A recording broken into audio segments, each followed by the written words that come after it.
Well, hello everyone. In this lesson, we'll talk about trig functions of any angle, and also we'll talk about reference angles.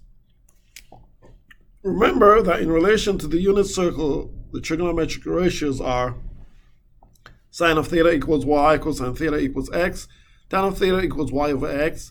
Secant of theta was 1 over y, that's a reciprocal function for sine. Secant theta was 1 over x, that was a reciprocal function for cosine.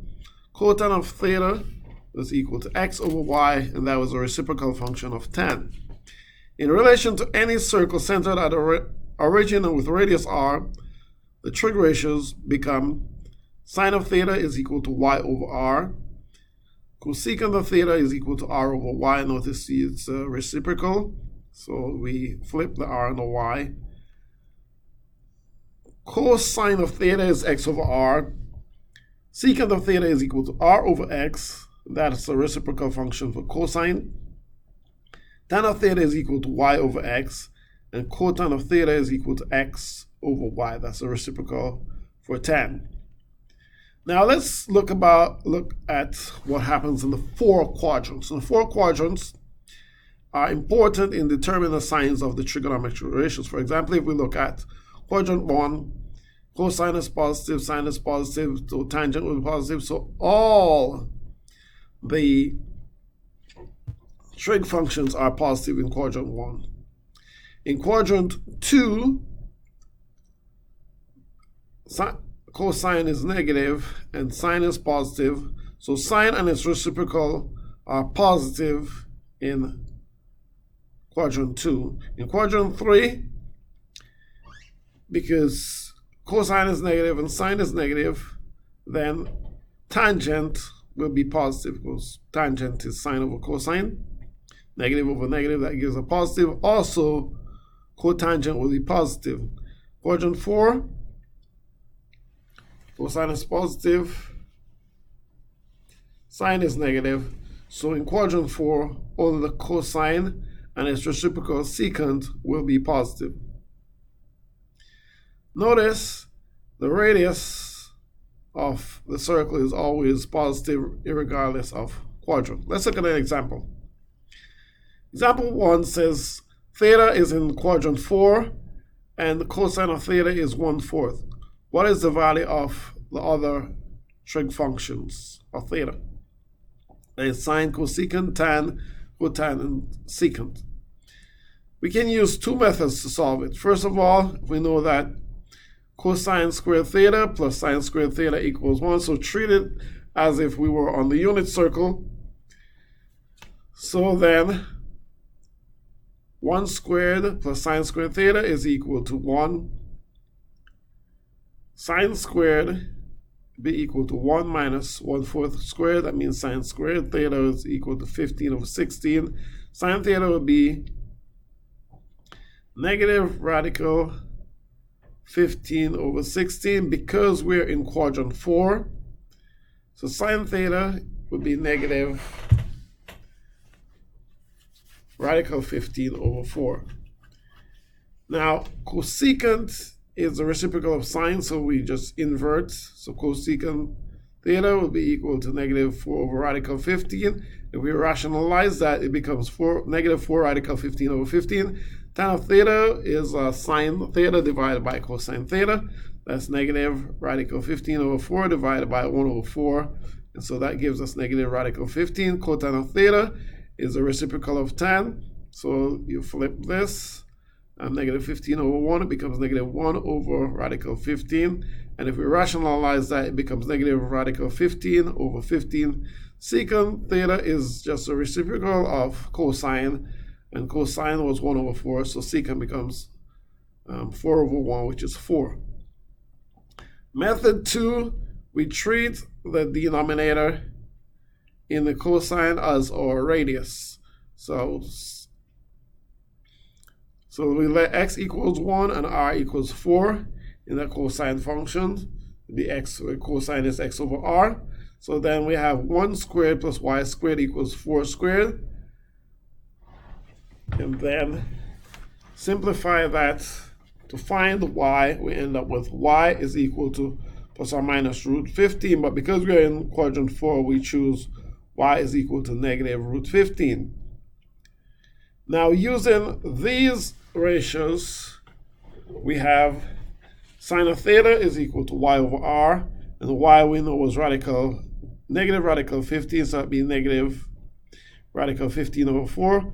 Cosecant is the reciprocal of sine, so that's negative 4 over radical 15. We rationalize that to give negative 4 radical 15 over 15. Then theta, that's y over x, equals negative 15 radical 15 over 1, that's negative radical 15. Cotangent of theta would be just the reciprocal of the tan of theta, so that would be negative 1 over radical 15. Rationalize that, that becomes negative radical 15 over 15, secant of theta. That is r over x. It's going to be 4 over 1, which is 4. Okay? Now, let's look at another example. Example 2. If we let the point P is equal to 2, negative 2 over 5 be a point on the terminal side of an angle drawn in standard position. So what we want to do is I want to sketch this point, negative 2 on the x, negative 5 on the y, so that is your point P, negative 2, negative 5. And then we want to find the trig functions of theta. Now your theta measured from standard position will be here, so that is theta. And so what we want to do is that we want to find the sine, cosine, tangent of these, but we don't know r, so we need to find r. We know that r squared is equal to x squared plus y squared. So that would be equal to negative 2 squared plus negative 5 squared, negative 5 squared. So that'd be equal to 4 plus 25 be equal to 29. So r then will be equal to radical 29 because r is always positive. Now we have all our parts. We can just find sine of theta. And sine of theta was equal to y over r, and that was negative 5 over radical 29.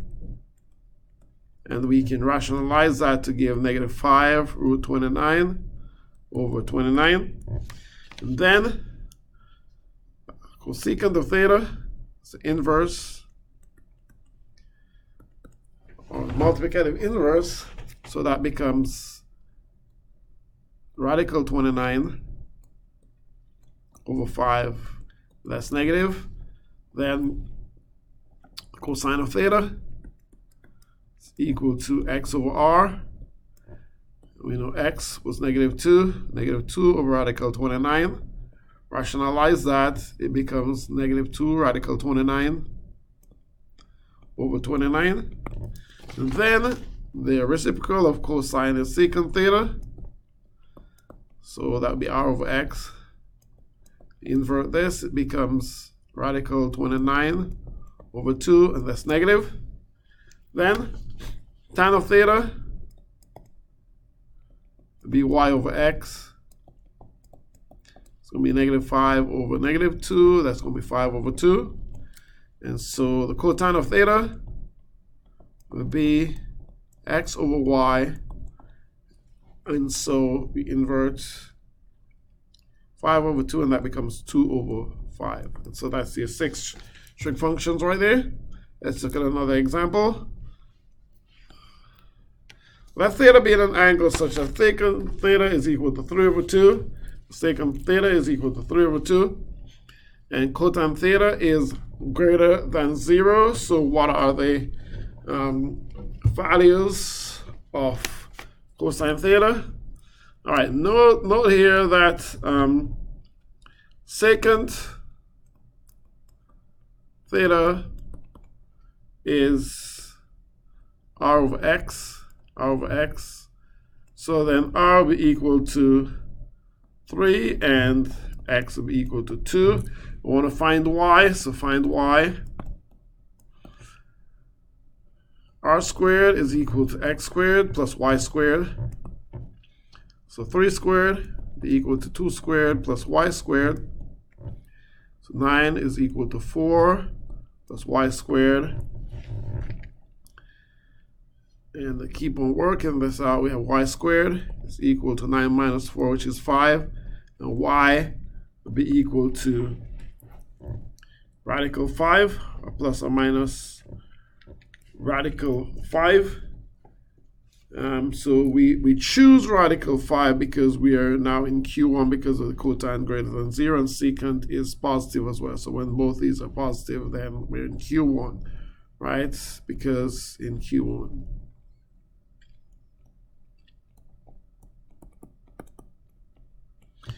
Okay, so now let's find all the 6 trig ratios real quick. Let's find all of them. All right. The cosine of theta is going to be x over r. And so that's going to be 2/3. We could look at that from the inverse of the secant as well. All right, the sine of theta will be y over r. It's going to be radical 5 over 3. So the cosecant theta will be equal to r over y, which is equal to 3 over radical 5. And if you rationalize that, that becomes 3 radical 5 over 5. Then we need to find the tan of theta. It's going to be y over x. That's going to be equal to radical 5 over 2. And then the cotangent of theta is a reciprocal of tan, which is going to be x over y. It's going to be equal to 2 over radical 5. And if we rationalize that, it becomes 2 radical 5 over